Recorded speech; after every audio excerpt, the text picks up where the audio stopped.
ലോകത്തിലെ മറ്റു രാജ്യങ്ങളെ അപേക്ഷിച്ച് കാനഡയിലെ ചില മേഖലകളിൽ മനുഷ്യരുടെ ശരീരഭാരം കുറവായിരിക്കും.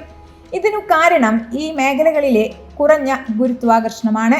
ഹഡ്സൺ ബേ, ക്യൂബക് പോലുള്ള മേഖലകളിൽ 0.005% കുറവ് ഗുരുത്വാകർഷണം അനുഭവപ്പെടുന്നുണ്ടെന്നാണ് 1960കളിൽ ശാസ്ത്രജ്ഞർ കണ്ടെത്തിയിരുന്നത്.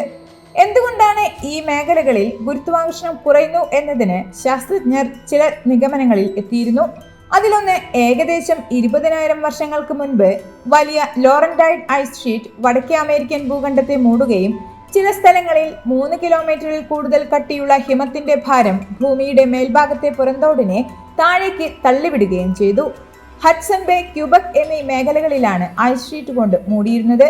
അതിനാൽ ഈ മേഖലകളിൽ ഗുരുത്വാകർഷണം അല്പം കുറവാണെന്ന് ശാസ്ത്രജ്ഞർ കണ്ടെത്തി. അത്തരമൊരു പ്രദേശമാണ് കാനഡയിലെ ഹഡ്സൺ ബേ എന്നാണ് ശാസ്ത്രജ്ഞർ ചൂണ്ടിക്കാണിക്കുന്നത്. അതിനാൽ ഇവിടെ ഭൂഗുരുത്വാകർഷണം കുറവായിരിക്കും. ഈ ഒരു കാരണം കൊണ്ടാണ് ഹഡ്സൺ ബേയിൽ മനുഷ്യരുടെ ശരീരഭാരം കുറയുന്നത്.